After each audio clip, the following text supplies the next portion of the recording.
ఇలా ఉంటాడా? హిందూలాగా కనిపిస్తున్నాడా? బ్రిటిష్ లాగా కనిపిస్తాడు. సామాన్య హిందూ లైఫ్ స్టైల్ మొత్తం కలనైజ్డ్ మైండ్ మనంతా కూడా. నేను ఇంగ్లీష్ మిక్స్ చేసి మాట్లాడితేనే ఫ్యాషన్ అన్నట్టు, లేదా ఇంగ్లీష్ లో మాట్లాడేవాడు గొప్పోడుగా కనిపిస్తాడు నాకు, తెలుగు మాట్లాడేవాడు నీచంగా కనిపిస్తాడు, చిన్నోడుగా కనిపిస్తాడు. మన మైండ్ మొత్తము కలనైజ్డ్ మైండ్ అయిపోయింది. ఈ మైండ్ ను డీకలనైజ్ చేసే పని ఉంది ఇప్పుడు. మనము హిందువులుగా మారనేది మెంటల్లీ వీఆర్ ఏమంటాం బ్రిటిషర్స్ మెంటల్లీ. కనుక ఇంకా మహిళలు మేలు, చీర కట్టి ఇది కట్టి ఇంకా కొద్దిగా మేలు ఉన్నారు. వాళ్ళని పెద్ద సోషల్ మీడియాలో మనోళ్ళు ఏసీ నిక్కరేసుకున్న చూడు ఈమె చూడు అని ఒకరిద్దరిని మీరు బనాయిస్తుంటారు. కానీ ఇన్ జనరల్ గా భారతదేశంలో మహిళలే హిందుత్వాన్ని కాపాడుతున్నారు. మహిళలే పూజా గదిని ఇంకా ఇంట్లో కాపాడుతున్నారు. పురుషుడు ఎవడైనా పూజ చేస్తారా? వారికి టైమే లేదు. కనుక మనము ఇంట్లో పిల్లలను హిందుత్వాన్ని నేర్పించాలి. హిందుత్వము అంటే లైఫ్ స్టైల్ అని అంటున్నాం. భారతదేశంలో మన పిల్లలు భారతదేశ విద్యలో భారత్ లేదు. There is no India in Indian education. అందుకే ఐఐటి చదివిన పిల్లవాడైనా ఇంకోటి చదివినా వాడు ప్రపంచం గురించి చెప్తాడు, అమెరికా గురించి చెప్తాడు, అక్కడ ఎలక్షన్స్ గురించి చెప్తాడు, ఏదో చెప్తాడు. ఇండియా గురించి 4 మంచి మాటలు చెప్పు అంటే చెప్పలేడు. ఏమున్నాయి ఇండియాలో గొప్పతనం ఏముంది అని అనుకుంటాడు. ఎడ్యుకేషనే బ్రిటిష్ వాడు ఇచ్చిపోయింది కదా అని అనుకుంటాడు. మనం 3rd సెంచరీలో మనకు నలంద ఉంది, తక్షశిల ఉండేది. ప్రపంచానికి యూనివర్సిటీ అంటే తెలియనప్పుడు 60 యూనివర్సిటీ ఇక్కడ ఉండేది. నో, ఇవన్నీ ప్రాబ్లమ్స్ ఉన్నాయి. నేను ఏమంటున్నా అంటే ఎడ్యుకేషన్, వివేకానందుడు చెప్పాడు కదా, మ్యాన్ మేకింగ్ ఎడ్యుకేషన్ కావాలి. కనుక మనుషులను తయారు చేస్తున్నాం. ఇప్పుడు మనం తయారు చేయడం అంటే హిందువులుగా తయారు చేస్తున్నాం, హిందూ మైండ్ సెట్ ను తయారు చేస్తున్నాం. ఎందుకంటే హిందూ జీవన విధానం గొప్పది అనే విషయం తెలియట్లేదు ఇప్పుడున్న జనరేషన్ కి. ఈ ఎక్సర్సైజ్ మనం చేయాల్సిందే ఉంది. రైట్ సార్, ఒక్క నిమిషం సార్, నేను ఒక 2 కాల్స్ ఉన్నాయి. సాయి గారు తూర్పుగోదావరి జిల్లా నుంచి. సాయి గారు చెప్పండి సార్. సార్ చెప్పండి. అదే అమరా అన్న గారితో మాట్లాడదామని మాట్లాడండి ఉన్నారు మీరు చెప్పండి. జై శ్రీరామ్ అన్న. జై శ్రీరామ్. జై శ్రీరామ్ అన్న, మేము గ్రూప్ లో నాకు మెసేజ్ వచ్చింది, మీరు బాధపడుతూ అదే మన ఉత్తరప్రదేశ్ లో యూపీలో బీజేపీ సీట్లు తప్పు రావడం, దీనికోసం చాలా బాధపడుతూ మెసేజ్ పెట్టారు.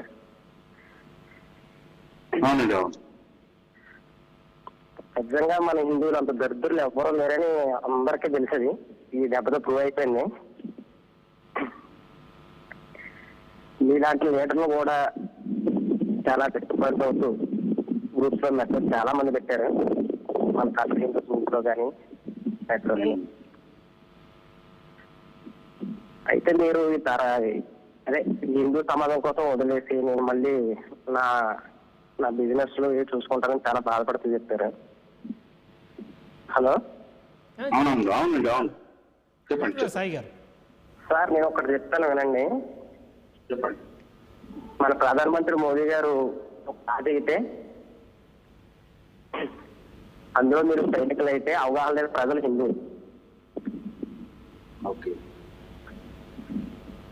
వాళ్ళు మనం ఎలా అయితే చైతన్యం చేయాలో మీకు బాగా తెలుసు. మీలాంటి లీడర్లు కూడా ఇలాంటి చిన్న వాటికి అవగాహన లేని ప్రజలు చేసే తప్పులకి మీరే తగ్గిపోతే ఇంకా మాలటం పరిస్థితులు అయిపోతుంది. ఒక్కసారి ఆలోచించండి.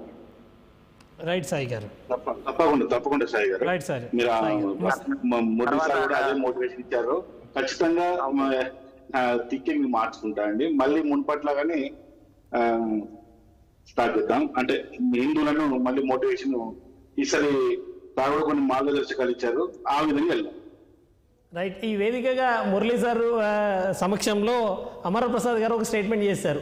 మొత్తం మళ్ళీ పాత అమరప్రసాద్గానే ఉంటాను, ఇక ఇవన్నీ పక్కకు పెడుతున్నానని చెప్పేశారా?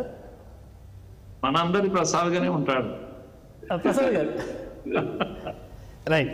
ఒక నిమిషం, ముస్తఫా గారు జాయిన్ అయ్యారు. ముస్తఫా గారు చేవెళ్ళ నుంచి. హలో ముస్తఫా గారు చెప్పండి. Good evening sir. చెప్పండి సార్, నేను చేవెళ్ళ నుంచి మాట్లాడుతున్నాను.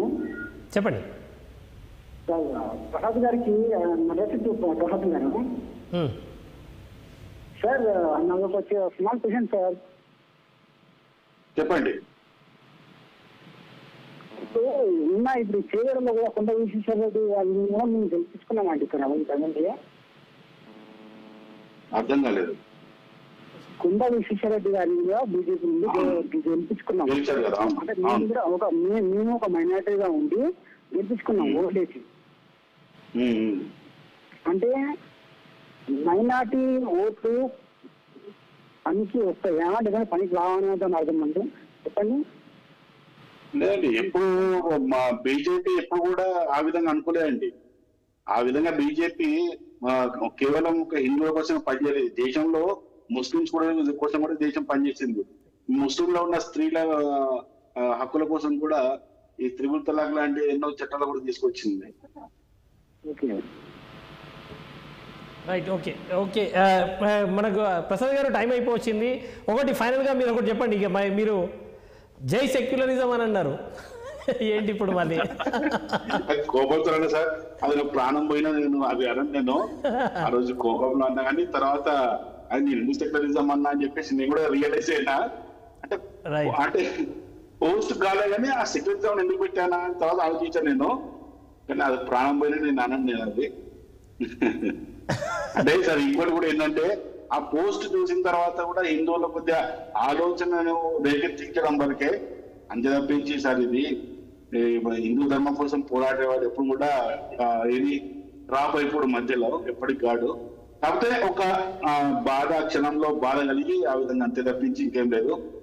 తప్పకుండా చాలా కొన్ని పాయింట్స్ చెప్పారు కదా మురళి సార్, ఖచ్చితంగా వీటి మీద ఆలోచిస్తూ ఇంతకుముందు నా మార్గం వేరే ఉండే కొద్దిగా దాన్ని కొద్దిగా మాడిఫికేషన్ చేసుకొని లేకపోతే కొద్దిగా రూట్ దాన్ని చేంజ్ చేసుకొని ముందుకు వెళ్తాం. రైట్, మురళి గారు చాలా స్పష్టంగా మీ సమక్షంలో మళ్ళీ అమరా ప్రసాద్ గారు మళ్ళీ అమరా ప్రసాద్ గారే అయ్యారు. ఎస్ ఎస్, చాలా సంతోషంగా ఉంది నాకు. ముఖ్యంగా నేను ప్రసాద్తో మాట్లాడేది తక్కువ, మాట్లాడేది ఏదన్నా చాలా ఎప్పుడు ప్లెజెంట్ గానే ఉండేది. ఎప్పుడు కలిసినా ప్రసాద్తో చాలా హ్యాపీగా ఉండేది. ఇప్పుడు అందుకే నేను అది మిస్ అవుతున్నాననే దీంతోనే నేను ఈ డిబేట్ లోకి వచ్చాను. చివరకు ఎండింగ్ మాత్రం చాలా హ్యాపీగా ఉంది నాకు.